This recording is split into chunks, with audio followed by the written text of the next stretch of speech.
चला तर मग मुलांना शाळेला सुट्ट्या लागलेल्या आहेत आणि सुट्ट्या म्हटलं की मुलांना सतत काही ना काही मधल्या वेळेत खावंसं वाटत असतं.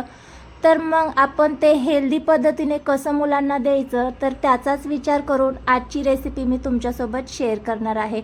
आणि आजकाल सर्वांनाच माहिती आहे गॅसची बरीचशी टंचाई झालेली आहे. तर या सगळ्या गोष्टीचा विचार करून आपण ही रेसिपी कमीत कमी गॅसचा वापर करून कशा पद्धतीने करता येईल ना ते आपण पाहणार आहोत. म्हणजे काय होईल, एकदा आपण ही रेसिपी बनवली ना तर सहज आपण 8 ते 10 दिवस ही रेसिपी मुलांना खायला देऊ शकतो. अजिबात खराब होत नाही, कारण ही थंड करूनच सर्व करायची असते. त्यामुळे अगोदरच बनवायला घ्यायची. पण ती कशा पद्धतीने आपण सर्व करायची ना ते मी तुमच्यासोबत डिटेलमध्ये शेअर करणार आहे. चला तर मग ही हेल्दी आणि टेस्टी अशी रेसिपी कशी करायची ते पाहूयात. सगळ्यात अगोदर इथे मी घेतलेलं आहे अर्धा लिटर इतकं दूध. इथे अर्धा लिटर दुधाचं मी प्रमाण घेतलंय. तुम्ही कमी जास्त करून घेऊ शकता. दूध आपल्याला थोडंसं कोमट करून घ्यायचं आहे आणि एका वाटीमध्ये आपल्याला 2 चमचे इतकं कस्टर्ड काढून घ्यायचं आहे. अर्धा लिटर दुधासाठी 2 चमचे कस्टर्ड पुरेसं आहे. आता या कस्टर्डमध्ये आपल्याला कढईतलं थोडंसं कोमट दूध घालून घ्यायचं आहे आणि छान या कस्टर्डची स्लरी करून घ्यायची आहे. गाठी गुठळ्या असतील तर त्या मोडून घ्यायच्या. जास्त गरम दूध घालायचं नाही, नाहीतर याच्या गाठी होतात. तर इथे पाहू शकता या पद्धतीने स्लरी तयार झालेली आहे. आता हे आपण साईडला ठेवून देऊया आणि इथे आपल्याला आवडीनुसार साखर ॲड करून घ्यायची आहे. तुम्ही जर 1 लिटर दूध घेणार असाल तर त्यामध्ये तुमच्या आवडीनुसार साखर ॲड करून घ्यायची.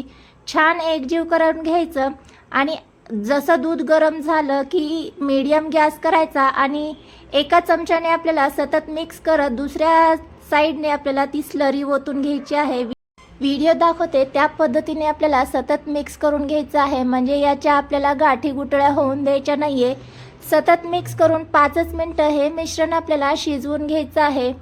म्हणजे त्याने काय होईल, कस्टर्डचा जो आहे ना कच्चेपणा पूर्णपणे निघून जातो. तर इथे पाहू शकता थोड्याच वेळात मिश्रण अगदी थिक व्हायला लागतं. यापेक्षा दाटसर करायचं नाही आपल्याला, कारण थंड झालं की ते आणखीनच दाटसर होतं. तर इथे पाहिलं तुम्ही 5 मिनिटात कस्टर्ड तयार होतं. म्हणजे गॅसचीही आपली बचत होते आणि या पद्धतीने तयार केलेलं कस्टर्ड थंड करून फ्रीजमध्ये तुम्ही 8 ते 10 दिवसासाठी स्टोअर करून ठेवू शकता.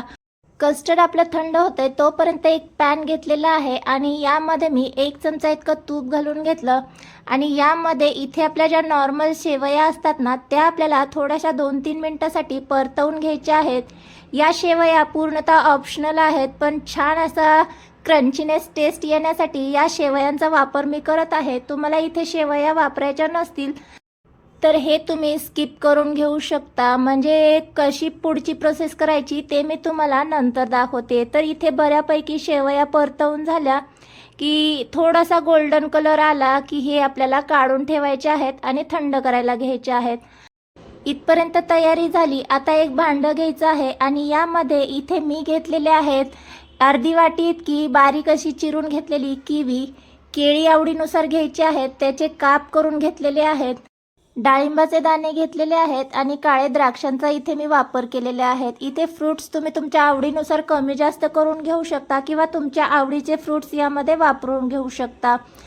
फ्रूट्स इथे कमी जास्त झाले तरी काही हरकत नाही आहे. आता यामध्ये आपण ज्या शेवया परतून घेतलेल्या आहेत त्या ॲड करून घेऊया. या तुम्हाला घालायच्या असतील तरच ॲड करून घ्या, नाहीतर स्किप करून घेऊ शकता. आता आपलं कस्टर्ड बऱ्यापैकी थंड झालेलं आहे, ते यामध्ये ॲड करायचं. जेव्हा तुम्हाला सर्व करायचं आहे ना तेव्हाच यामध्ये तुम्ही फ्रूट्स ॲड करायचे. अन्यथा कस्टर्ड तुम्ही तसंच स्टोअर करून ठेवायचं आणि जेव्हा तुम्ही मुलांना सर्व करणार असाल ना तेव्हाच फ्रूट्स ॲड करायचे, नाहीतर खराब होण्याचे चान्सेस आहेत. तर इथे छान असं मिक्स करून घेतलंय. आता हे आपण फ्रूट कस्टर्ड जे तयार केलेलं आहे ते आपण सर्व करून घेऊया. तर इथे पाहू शकता खूप छान क्रीमी आणि क्रंची असं आपलं फ्रूट कस्टर्ड तयार झालेलं आहे. इथे मी लगेच सर्व करणार होते त्यामुळे यामध्ये मी लगेच फ्रूट्स ॲड करून घेतले. तुम्ही हे कस्टर्ड तयार करून फ्रीजमध्ये ठेवायचं आणि सर्व करताना यामध्ये फ्रूट्स ॲड करायचे, नाहीतर तुम्ही म्हणाल की हे खराब झालेलं आहे. फ्रूट्स ॲड करून हे फ्रीजमध्ये अजिबात ठेवायचं नाही आहे. तर आता दुसरी पद्धत मी तुमच्यासोबत शेअर करते. इथे कस्टर्ड मी दुसऱ्या भांड्यामध्ये काढून घेतलं आणि त्यामध्ये देखील आवडीनुसार फ्रूट्स ॲड करून घ्यायचे. आणि इथे मी साबुदाणा घेतलेला आहे भिजवून आणि तो बॉईल करून घेतलेला आहे.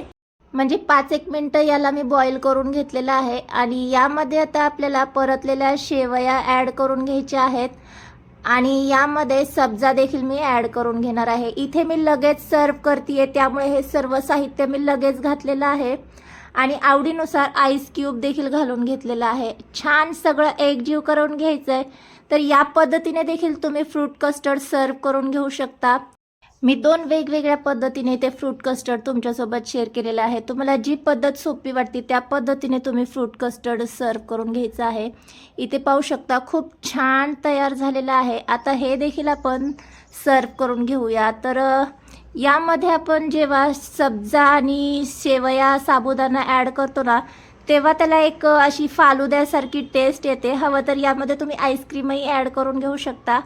खूप छान लागते. एकदा नक्की ट्राय करून पहा.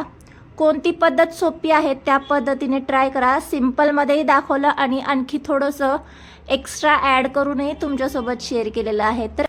तर आज मी तुमच्यासोबत कमीत कमी गॅसचा वापर करून हेल्दी आणि टेस्टी पोटभरीचं असं मधल्या वेळेत मुलांना काय खायला देता येईल त्याचा व्हिडिओ शेअर केलेला आहे. व्हिडिओ तुम्हाला आवडला असेल तर प्लीज व्हिडिओला एकदा हाईप करा आणि चॅनलवर नवीन आला असाल तर चॅनलला मात्र सबस्क्राईब केल्याशिवाय जाऊ नका. भेटूया अशाच एका नवीन साध्या सोप्या हेल्दी आणि झटपट टेस्टी रेसिपीसोबत. तोपर्यंत मस्त खा आणि स्वस्त रहा. बाय.